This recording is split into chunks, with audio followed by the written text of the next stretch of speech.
ये हमारे पास एक सवाल है जो कि एनसीईआरटी का है ना। चलो, इसमें हमको ये प्रूफ करना है कि ये जो ए बी है वो पैरेलल है किसके, सी डी के, है ना। देखने में तो लग रहा है कि दोनों आपस में पैरेलल होगा, यदि कहीं पे भी जाएगा तो वो आपस में टकराएगा नहीं, ऐसा हमको देखने में लग रहा है। लेकिन देखने से क्या होगा, साबित करना पड़ेगा, है ना, मैथ है तो साबित हमको करना पड़ेगा। लेकिन पहले समझते हैं कि आखिर ये सवाल में क्या है, आखिर हमको इसमें किस प्रकार से प्रूफ कर सकते हैं, है ना। चलो देखो, तो सबसे पहले P Q and R S are two mirror placed parallel to each other. दो मिरर है, दो शीशा है, ठीक है, जो कि इस प्रकार से रखा हुआ है और दोनों आपस में क्या है, पैरेलल है। ये हमको सवाल में दे दिया, कोई दिक्कत। चलो, जो दे दिया सवाल में उसको सबसे पहले यहाँ पे लिख दो गिवन में। क्या गिवन में दिया हुआ है, पी क्यू और R S, P Q parallel है किसके, आर एस के। गिवन में इतना मत लिखो कि दोनों मिरर है, नहीं, वो तो सवाल में दिया ही हुआ है। केवल उतना लिखो जितना कि हमको जरूरत है ना। तो पी क्यू किसके पैरेलल है, आर एस के पैरेलल है, ये हमको यहाँ पे दिया हुआ है। आगे बढ़ते हैं फिर।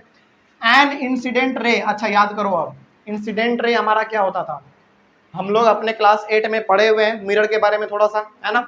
मिरर पे जब हम लोग एक जो टॉर्च, जो लाइट जो हमारा जाता है मिरर पे, उस लाइट को हम लोग क्या कहते हैं, इंसिडेंट रे कहते हैं। और जो उसे टकरा के वापस निकलता है उसको रिफ्लेक्टेड रे, है ना। इसमें तो कोई दिक्कत नहीं है। आगे तो इंसिडेंट रे ए बी, कहाँ है ए बी, ये एक ए बी है, इंसिडेंट रे है, और चूंकि मिरर पे पड़ रहा है तो वो टकरा के फिर नीचे भी आएगा। तो अब जरा बताओ हमको, ए बी हो गया हमारा इंसिडेंट रे, तो बी सी हमारा क्या हो गया,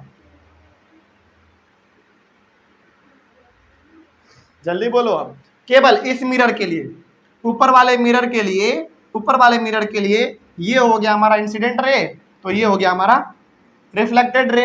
लेकिन नीचे वाले मिरर के लिए ये हो गया हमारा बी सी इंसिडेंट रे, और ये हो गया सी डी हमारा रिफ्लेक्टेड रे। कोई दिक्कत नहीं, यही चीज यहाँ पे हमको दिया हुआ है। आगे प्रूफ क्या करना है हमको, हाँ, proof that A B parallel है सी डी के, ये हमको प्रूफ करना है। कोई दिक्कत नहीं, बात समझ में आया है। चलो, तो गिवन के बाद हम लोग क्या लिखते हैं, टू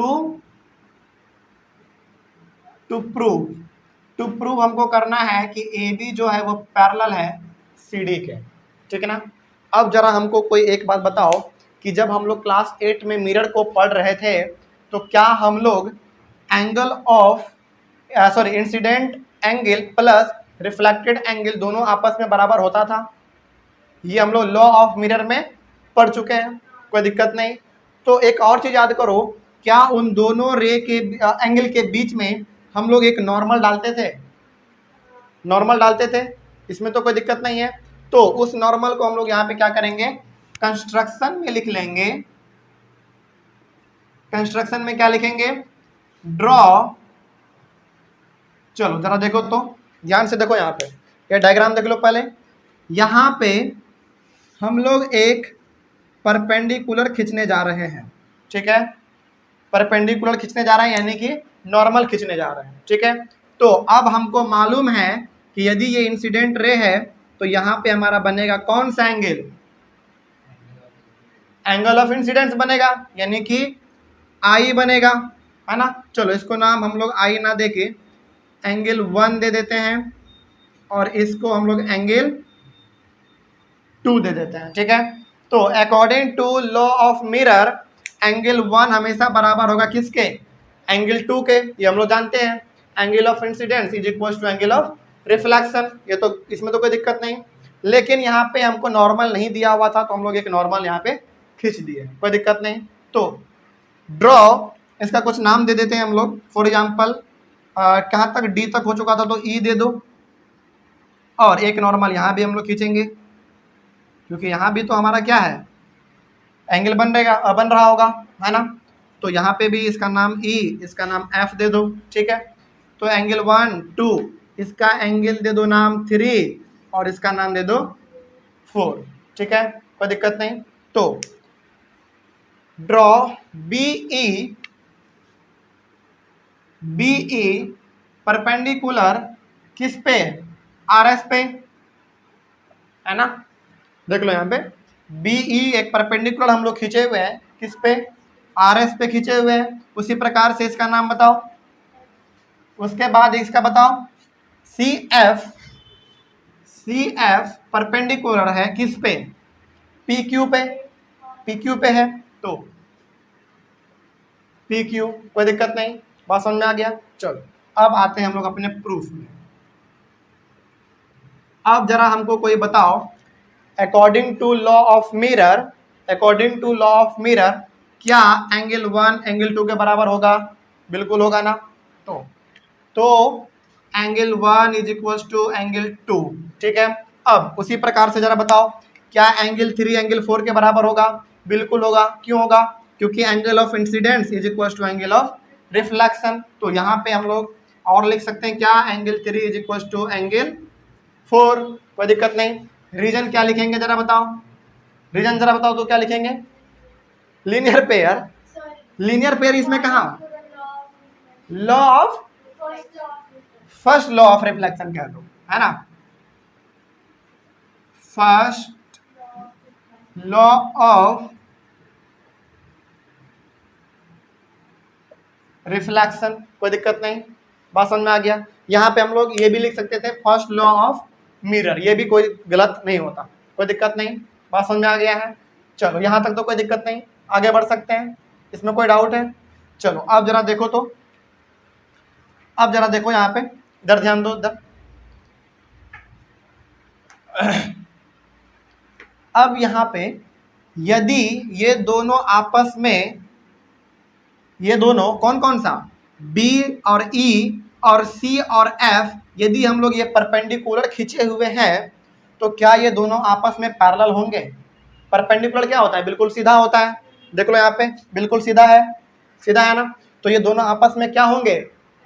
पैरेलल होंगे, कोई दिक्कत नहीं। तो हम लोग यहाँ पे लिख सकते हैं, यहाँ पे हम लोग लिख सकते हैं कि BE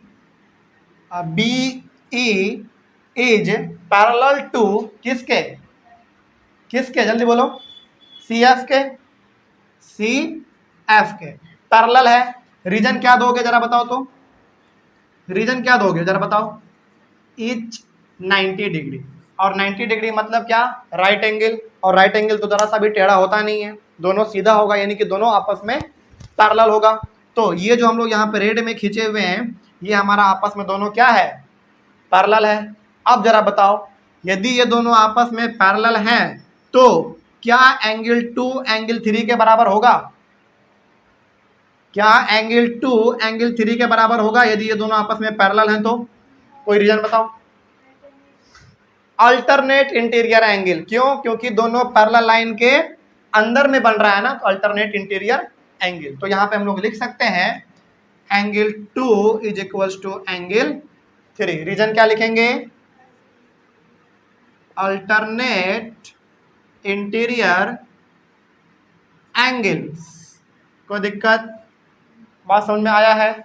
यहाँ तक तो कोई दिक्कत नहीं, आगे बढ़ते हैं। अब जरा देखो, तो अब यहाँ पे देखो, एंगल 1 था एंगल 2 के बराबर, एंगल 3 था एंगल 4 के बराबर, और यहाँ पे एंगल 2 हो गया हमारा एंगल 3 के बराबर। क्या एंगल 1 2 3 4 क्या सभी के सभी आपस में बराबर हुए? नहीं हुआ। कैसे नहीं हुआ? देखो यहाँ पे ध्यान से, एंगल 1 है बराबर किसके? एंगल 2 के, ठीक है। उसके बाद ध्यान से देखो यहाँ पे, पहले एंगल 1 बराबर है किसके? एंगल 2 के। यहाँ पे एंगल 2 हो गया बराबर एंगल 3 के, और यहाँ पे एंगल 3 हो गया हमारा एंगल 4 के बराबर। तो क्या चारों एंगल आपस में बराबर हुआ ना? तो यहाँ पे हम लोग लिख सकते हैं कि hence angle 1 is equal to angle 2 is equal to angle 3 is equal to angle 4। लिख सकते हैं। कहाँ से लिख सकते हैं?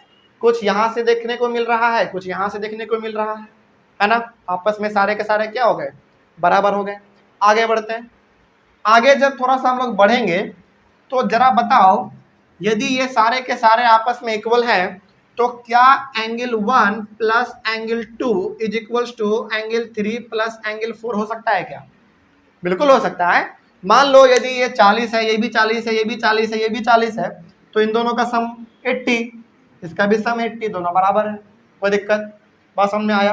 तो अब जरा हमको बताओ, कि एंगल 1 प्लस एंगल 2 का एक नाम हम लोग क्या दे सकते हैं? यहां से देख के बताओ तो, यहां से देख के बताओ कि एंगल 1 प्लस एंगल 2 का नाम हम लोग क्या दे सकते हैं एक साथ? क्या हम लोग एंगल ए बी सी दे सकते हैं?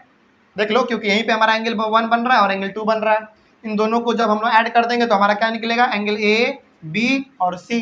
तो इसके जगह पे हम लोग angle A B C is equals to angle 3 plus angle 4 के जगह पर बताओ क्या लिख सकते हैं? क्या हम लोग यहाँ पर एंगल बी सी बी या फिर बी सी डी लिख सकते हैं? चलो बी सी डी ज्यादा अच्छा रहेगा, सीक्वेंस में लग रहा है, वो लिख दो एंगल बी सी डी, कोई दिक्कत नहीं। अब जरा हमको एक बात बताओ, यहां से जो बता दिया फिर उसके लिए टॉफी है। समझो, यहां पे ये दोनों एंगल आपस में यहां पे इक्वल है, दिख रहा है ना? कौन कौन सा angle? Angle A B C और बी सी डी, यानी कि ये पूरा इस पूरे के बराबर है।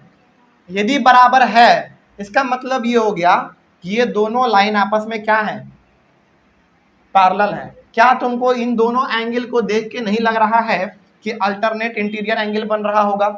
लेकिन कब बन रहा होगा? जब ए बी और सी डी आपस में पैरेलल होंगे। क्या यहाँ पे हमारा साबित हो गया? क्या नहीं, साबित अभी नहीं हुआ। तो लेकिन ये दोनों क्या है? हमारा दोनों एक अल्टरनेट इंटीरियर जैसा दिखने को लग रहा है। तो हम लोग यहाँ पे रीजन में क्या लिख देंगे? अल्टरनेट इंटीरियर एंगल्स तो लिख दिए, कोई दिक्कत।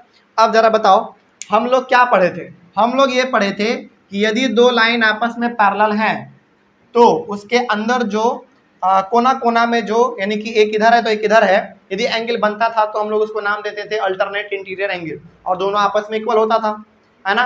अब जस्ट इसका उल्टा कर दो तो समझो, यहाँ पे केस समझो। पहले केस क्या है? हम लोग क्या करते थे, यदि दो आपस में लाइन पैरेलल है, फॉर एग्जांपल मान लो यदि ये दोनों लाइन आपस में पैरेलल है और ये ट्रांसवर्सल है, तो हम लोग क्या करते थे, ये वाला एंगल के बराबर होता था। रीजन अल्टरनेट इंटीरियर एंगल, है ना? कब कहते थे कि दोनों बराबर है? तब कहते थे जब दोनों लाइन आपस में पैरेलल रहता था, है ना? लेकिन अब यहाँ पे केस उल्टा है, यहाँ पे ऑलरेडी एंगल ही पहले बराबर है। तो क्या इसका जस्ट उल्टा यानी कि कन्वर्स हम लोग कह सकते हैं कि ये दोनों यदि आपस में अल्टरनेट इंटीरियर है तो लाइन हमारे क्या होंगे? पैरेलल होंगे, कह सकते हैं। इसका जस्ट कन्वर्स है, यानी कि इसका जस्ट उल्टा है। कोई दिक्कत? बात समझ में आ रहा है? तो ये दोनों एंगल यहाँ पे हमको क्या देखने को लग रहा है? अल्टरनेट इंटीरियर एंगल नजर आ रहा है, लेकिन अभी यहीं से हमारा साबित नहीं हो गया। हमको लिखना पड़ेगा कि ए बी पैरेलल है सी डी के, और रीजन में क्या देना पड़ेगा? Converse of alternate interior angle. बात समझ में आ गया? कोई दिक्कत? देखो दोनों केस बन सकता है। अच्छा, एक और चीज, जैसे मान लो यदि दो लाइन पैरेलल रहता था तो उसके अंदर जो एंगल बन रहा होता था हम लोग उसको कहते थे अल्टरनेट इंटीरियर एंगल, दोनों आपस में इक्वल होता था। अब इसका उल्टा, यदि दोनों एंगल इक्वल है तो लाइन दोनों पैरेलल होंगे, कोई दिक्कत? अब उसी प्रकार से मान लो दो करस्पॉन्डिंग एंगल आपस में इक्वल है, इसका उल्टा क्या होगा? दोनों लाइन पैरेलल होगा, कोई दिक्कत नहीं, है ना? अच्छा, एक और इसका मान लो, यदि अल्टरनेट एक्सटीरियर एंगल आपस में इक्वल है, आपस में ऑलरेडी इक्वल है एंगल, तो लाइन पैरेलल होगा, क्या कोई दिक्कत? उसी प्रकार से यदि दो को इंटीरियर एंगल का सम 180 है तो लाइन ऑलरेडी हमारा क्या होगा? पैरेलल होगा। ये क्या है? कन्वर्स ही तो है, सारा क्या है? इन सभी का कन्वर्स है, उल्टा है। तो हम लोग यहाँ पे कह सकते हैं कि ए बी पैरेलल है किसके? सी डी के, कोई दिक्कत नहीं। तो क्या यहाँ पे अब जरूरत है कन्वर्स लिखने का? जरूरत नहीं है ना? एग्जामिनर इतना देख के वो समझ लेता है कि अच्छा यदि ये दोनों आपस में एंगल इक्वल है और बच्चा यदि अल्टरनेट इंटीरियर एंगल रीजन में लिखा हुआ है तो एग्जामिनर समझ लेता है कि अच्छा इसका उल्टा क्या हो जाएगा? दोनों लाइन आपस में पैरेलल हो जाएगा। यहाँ तक तो कोई दिक्कत नहीं है, बात समझ में आया है? जल्दी बोलो क्यों? क्योंकि एंगल ए बी सी बराबर है एंगल इसके, और ये दोनों हमारा तभी हो सकता है जब ये दोनों लाइन आपस में पैरेलल होंगे। अल्टरनेट इंटीरियर एंगल है और रीजन में हम तो वहां पे लिख दिए, तो इतना से एग्जामिनर समझ जाता है कि अच्छा बच्चा ये दोनों यहाँ पे लिखा हुआ है और रीजन भी दे दिया है, तो इसको देख के ये दोनों लाइन आपस में पैरेलल हो जाएगा, कोई दिक्कत नहीं, बात समझ में आया है, इसमें कोई डाउट? अब इसमें एक चीज जो समझने वाला था ये कि हर एक एंगल का कन्वर्स भी होता है ना। यदि दो लाइन के कारण दो अल्टरनेट इंटीरियर एंगल बराबर हैं तो इसका कन्वर्स क्या होगा, यदि दो अल्टरनेट इंटीरियर एंगल बराबर हैं तो लाइन पैरेलल होगा, है ना। सारा का सारा क्या हो जाएगा, इसका कन्वर्स भी हमको देखने को मिलता है, इसमें कोई डाउट नहीं है। तो क्या यहाँ पे हैंड्स प्रूव्ड लिख दिया जाए, कोई दिक्कत? चलो तो इसको फटाफट आप लोग नोट कीजिए, हैंड्स प्रूव्ड, इसको जल्दी से नोट कीजिए। इसके बाद फिर हम लोग चलेंगे एक अपने नेक्स्ट सवाल में। देखो ये भी एक सवाल है और इस सवाल के साथ साथ एक ये थ्योरम भी है ना। और थ्योरम तो हमको क्या मांगता है, प्रूफ मांगता है ना। देखो क्या है, prove that the sum of the angle of a triangle is 180 degree. हम लोग ये जानते हैं कि ट्रायंगल का सम 180 डिग्री होता है, लेकिन कैसे होता है ये हमको प्रूफ करना है। इसमें बात समझ में आ रहा है, 180 होता है लेकिन कैसे होता है ये हमको इसमें प्रूफ करना है।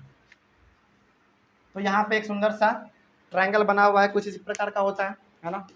चलो इसको सॉल्व करते हैं। अच्छा इस प्रकार का पहले चिप्स आता था ना, अभी भी आता है क्या, बिंगो? टेढ़े मेढ़े कहाँ, टेढ़े मेढ़ा ऐसा थोड़ी रहता है, टेढ़े मेढ़े थोड़ा सा अलग रहता है। बिंग हाँ मैड एंगल, मैड एंगल, सही बात है ना। तो मैड एंगल इसी प्रकार का आता है ना।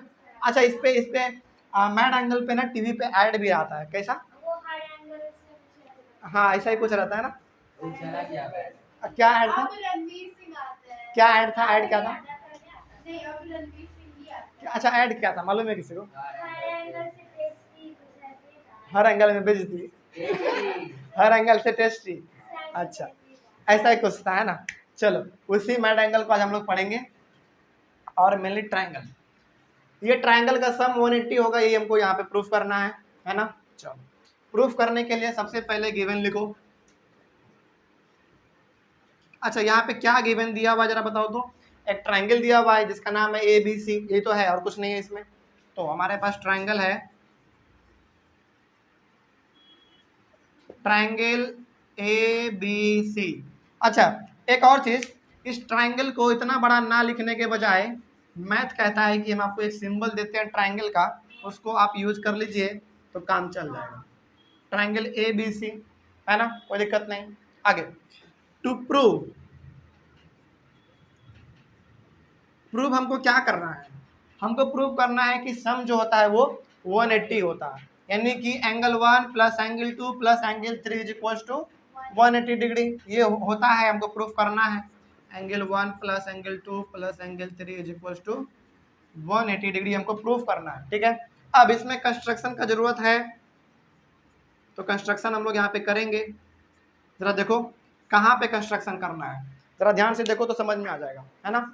नहीं बीच से नहीं, यहाँ पे कंस्ट्रक्शन, यहाँ से एक पैरेलल लाइन हम लोग खींचने जा रहे हैं, प्रूफ करना है ना, इसीलिए करना है।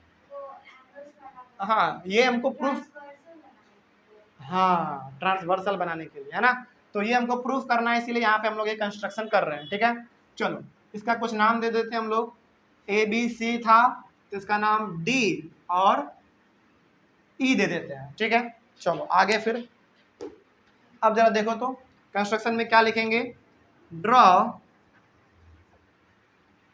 DE पैरेलल टू BC, है ना, दोनों पैरेलल होगा BC, कोई दिक्कत नहीं, बात समझ में आया है।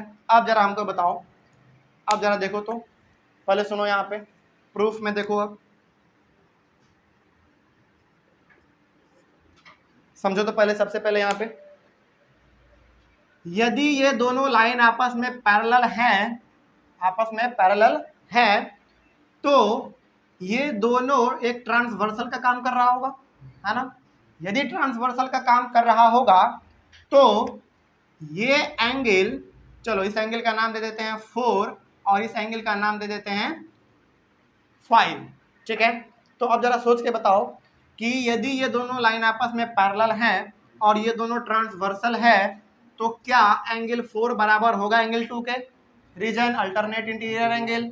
उसी प्रकार इधर भी एंगल 5 होगा बराबर एंगल 3 के, रीजन वही है अल्टरनेट इंटीरियर एंगल, है ना। लिख लेते हैं यहाँ पे, चूंकि ये पैरेलल है तो एंगल 4 होगा बराबर एंगल 2 के। उसी प्रकार एंगल 5 बराबर होगा एंगल 3 के। रीजन क्या लिखेंगे, अल्टरनेट इंटीरियर एंगल, है ना। तो रीजन लिखना पड़ेगा यहाँ पे अल्टरनेट इंटीरियर एंगल्स। हो गया, कोई दिक्कत नहीं। अब आगे, चूंकि ये पैरेलल है तो ये एक स्ट्रेट लाइन भी हुआ, ये भी एक DE एक स्ट्रेट लाइन हुआ, है ना। चलो DE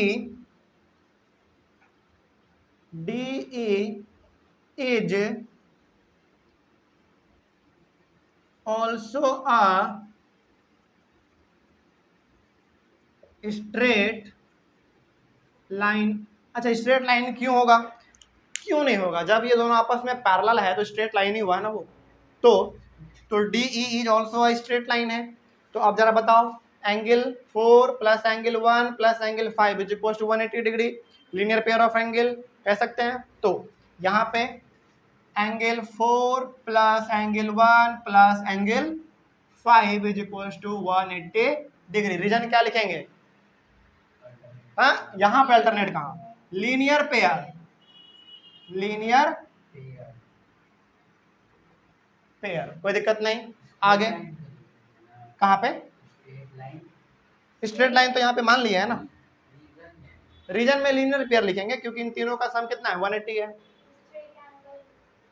स्ट्रेट एंगल का सम 180 होता है ना, तो ये तो रीजन लीनियर पेयर लिखना पड़ेगा, समझे बात को। चलो आगे, अब जरा बताओ तो क्या एंगल 4 के जगह पर क्या हम लोग एंगल 2 लिख सकते हैं, क्योंकि बराबर है यहाँ पे हम लोग कर चुके हैं। तो एंगल 4 के जगह पर एंगल 2 लिख सकते हैं, प्लस एंगल 1 प्लस एंगल 5 के जगह पर क्या हम लोग 3 लिख सकते हैं, क्योंकि एंगल 5 है बराबर किसके, 3 के, दोनों बराबर हैं। तो angle 3 is equal to 180 degree. अब जरा देखो, इसको बस अरेंज कर लेते हैं हम लोग, है ना। Angle 1 plus angle 2 plus angle 3 is equal to 180 degree, कोई दिक्कत नहीं। क्या हमको यही प्रूफ करना था क्या, जरा देखो तो।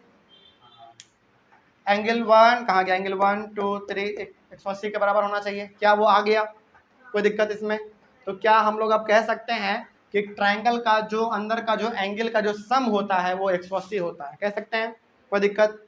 क्या यहाँ पे हैंड्स प्रूफ लिख दिया जाए, चलो ये हो गया हमारा प्रूफ, हैंड्स प्रूफ। क्या बोल रहे हो, हाँ ये इजी है थोड़ा, है ना। इजी इसलिए है ना क्योंकि केवल आप एक पैरेलल लाइन खींचिए, उसको एक बार स्ट्रेट मान लीजिए, बाकी तो हो गया, है ना। इसमें कोई डाउट नहीं है। अब चलो इसको जल्दी फटाफट नोट कीजिए, इसके बाद फिर हम लोग आगे बढ़ेंगे अपना।